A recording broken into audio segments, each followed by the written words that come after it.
My own daughter looked me in the eyes and said, "Mom, this house doesn't belong to you anymore." I didn't argue. I didn't cry. I quietly turned around, got into my car, and called my lawyer. My name is Eleanor Brooks. I'm 64 years old, and if someone had asked me a year ago who could hurt me the most, I would have said a stranger, a thief, or a con artist. I never would have imagined that the deepest betrayal would come from the daughter I raised with my own two hands. The day everything changed started like any other Sunday. I had just returned from the grocery store with 2 bags in my hands. One was filled with fresh vegetables, my favorite tea, and a homemade apple pie that Sophia loved since she was a little girl. I smiled as I walked toward my front porch, already thinking about making dinner. Then I stopped. The lock on my front door had been replaced. For a few seconds, I simply stared at it, convinced I was looking at the wrong house. But it was my blue mailbox, my flower garden, and the porch swing my late husband had built 20 years ago. I reached into my purse, took out my house key, and tried to unlock the door. It didn't fit. My heart began to pound. I pressed the doorbell. A few moments later,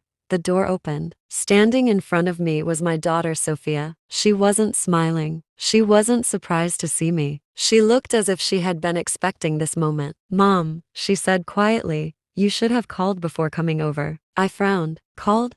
I asked. "Sophia, this is my house." She lowered her eyes for a second before looking back at me. "Things have changed." I laughed nervously, waiting for her to tell me it was some kind of joke. She didn't. I tried to step inside, but she moved into the doorway and blocked my path. "Not today, Mom." The words hit me harder than I expected. "What do you mean, not today?" I asked. Before she could answer, I heard my son-in-law, Daniel, from inside the house. "Is she here?" Sophia glanced over her shoulder. "Yes." Daniel walked into the hallway, stopped beside her, and looked at me without saying a word. The silence felt heavier than any argument. Then Sophia took a slow breath, looked me straight in the eyes, and said the sentence that changed my life forever. "Mom, this house doesn't belong to you anymore." For a moment, I couldn't breathe. One of the grocery bags slipped from my hand. Apples rolled across the porch. Neither of us moved to pick them up. I looked from my daughter to my son-in-law, searching their faces for even the smallest sign that this was some kind of misunderstanding. There wasn't one. At that moment,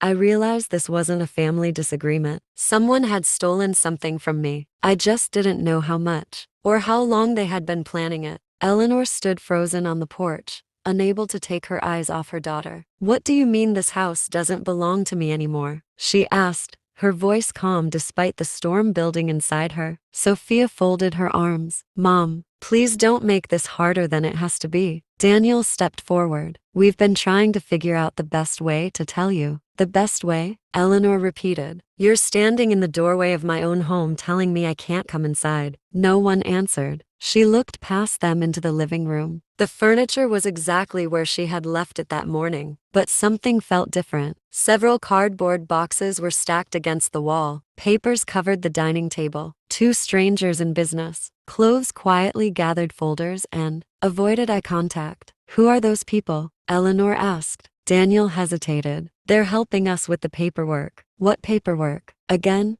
silence. Eleanor felt her stomach tighten. "For 36 years, she said softly, I paid every mortgage payment on this house, every property tax bill, every repair, every broken pipe, every leaking roof. And today my own daughter is standing here acting like I'm the visitor." Sophia finally spoke. "It's complicated." "No," Eleanor replied. "It's actually very simple. Either this is still my house, or someone has committed a crime." The words hung in the air. One of the people inside quietly closed a folder. Daniel looked uncomfortable. "Sophia, maybe we should just tell her." Sophia shook her head. "Not here." Eleanor slowly reached into her purse, took out her phone, and looked at both of them. "I'll ask one last time." Neither of them spoke. She nodded once. "Then my lawyer can explain it to all of us." Sophia's expression changed for the first time. "Mom, don't do that." Eleanor looked directly into her daughter's eyes. "If I need permission to enter my own home, then it's already gone much further than I imagined." She turned around,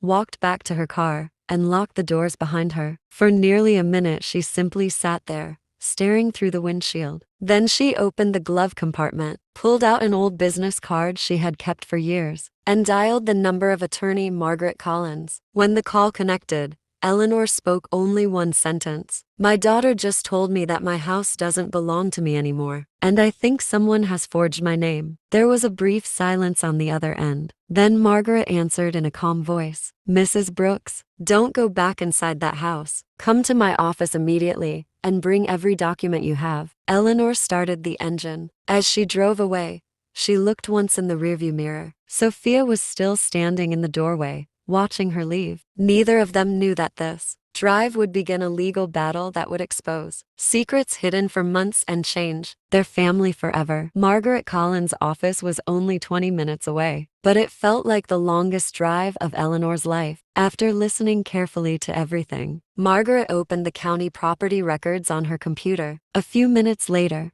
she stopped typing. "Eleanor, I think someone has already prepared documents to transfer your house." Eleanor's heart sank. Margaret zoomed in on the signature. "It looks convincing," she said, "but it isn't yours." She compared it with Eleanor's driver's license. "The signature has been forged." The room fell silent. Margaret immediately picked up the phone. "I'm placing an emergency hold on your property. If someone tries to transfer it, the county will stop the process." Eleanor sat there in disbelief. She had walked into the office hoping for a misunderstanding. Instead, she had discovered that someone had tried to steal the home she had spent her entire life paying for. And deep down, she feared the person behind it was someone she trusted the most. Margaret wasted no time. Within an hour, she had filed an emergency request to place a temporary hold on any ownership transfer connected to Eleanor's property. If someone attempted to record the deed, the county office would immediately flag it for review. "Now we wait,"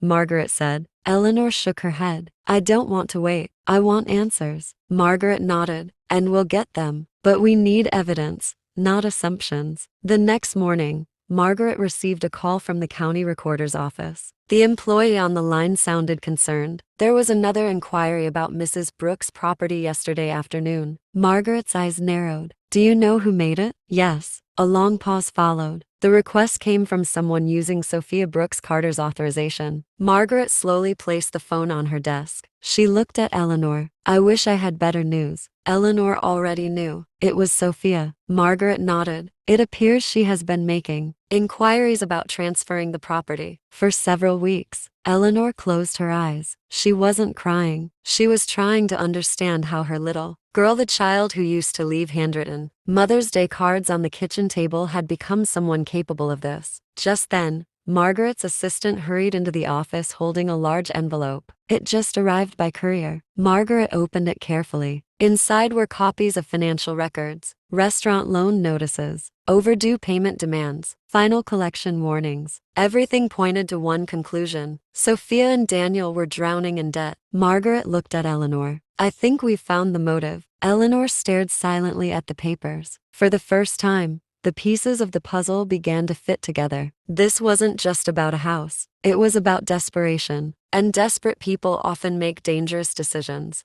2 days later, Margaret called Eleanor with news she had been waiting for. "We have enough evidence," she said. "It's time to confront them." That evening, Eleanor, Margaret, and a county investigator arrived at the house together. Sophia opened the door. The moment she saw the investigator's badge, the color drained from her face. "Mom, what's going on?" she asked. Eleanor looked at her quietly. "I gave you every chance to tell me the truth." Daniel stepped into the hallway. Margaret handed him a folder. "These are copies of the forged documents, the financial records, and the county filings. We know someone attempted to transfer Mrs. Brooks' property using fraudulent signatures." Neither Sophia nor Daniel spoke. The investigator asked calmly, "Would either of you like to explain why Mrs. Brooks' signature appears on documents she never signed?" Daniel lowered his head. Sophia's eyes filled with tears. "It wasn't supposed to happen like this," she whispered. Eleanor felt her heart break. "Then tell me the truth." Sophia began crying. "Our business was collapsing. We owed more money than we could ever repay. Every bank rejected us. Every lender said no." Daniel continued. "We thought if we could refinance the house, we could save the business and pay everything back before you ever found out. Eleanor stared at both of them in disbelief. You were willing to risk my home without even asking me? Neither of them answered. The silence said everything. Margaret closed the folder. This conversation is over. The investigator informed Sophia and Daniel that the case would move forward for fraud and forgery. As they walked away, Sophia called out, "Mom, I'm sorry." Eleanor stopped for a moment, but didn't turn around. Without looking back, she quietly replied, "I could have forgiven losing money. I could have forgiven a bad decision, but I don't know if I'll ever forgive losing your honesty." She walked to her car. For the first time in months, she felt the weight beginning to lift. The legal battle wasn't over, but the truth was finally out. And sometimes the truth is the first step toward justice. 6 months later, life looked very different. The legal case had been resolved. The fraudulent property transfer had been permanently canceled, and Eleanor's ownership of the house was fully protected. The restaurant that Sophia and Daniel had fought so desperately to save eventually closed its doors. The debts remained, but the dream was gone. Sophia moved into a small apartment across town. Daniel moved in with his brother. For the first few months, Eleanor heard almost nothing from either of them. The silence hurt more than she expected. Not because she missed the arguments, because she missed her daughter. One rainy Thursday afternoon, Eleanor heard a knock at her front door. When she opened it, Sophia was standing there alone. She looked tired, older somehow, as if the last 6 months had aged her years instead of months. For several seconds, neither of them spoke. Then Sophia quietly said, "Mom, can we talk?" Eleanor stepped aside. "Come in." They sat at the kitchen table where Sophia had done homework as a child, where birthdays had been celebrated, and where countless family dinners had been shared. Sophia stared at her hands. "I don't expect forgiveness," she said. "I know. I made the worst decision of my life." Eleanor remained silent. Tears slowly filled Sophia's eyes. "I kept telling myself I was fixing a problem. Then one lie became another lie, and another, until I couldn't even recognize myself anymore." For the first time since everything happened, Eleanor saw not the woman who had betrayed her, but the frightened daughter who had destroyed her own life trying to escape failure. "I was angry for a long time," Eleanor finally said. Sophia nodded. "You had every right to be. But anger gets heavy when you carry it long enough." Sophia looked up. "Does that mean you forgive me?" Eleanor thought carefully before answering. "It means I'm willing to start rebuilding what was broken." Sophia began crying. This time Eleanor reached across the table and took her daughter's hand. Neither woman pretended the pain had disappeared. Some wounds take years to heal, some never heal completely. But for the first time, both of them were moving in the right direction. That evening, as the rain tapped softly against the windows, they talked for hours. Not about court cases, not about forged documents, not about money. They talked about family, about mistakes, about second chances. And as Eleanor watched her daughter leave that night, she realized something important. The house had never been the most valuable thing she almost lost. Her family was. And while the house had been saved by lawyers and paperwork, the family could only be saved by truth, accountability, and time. The future was uncertain, but for the first time in a very long while, Eleanor felt hope. And sometimes hope is enough to begin again.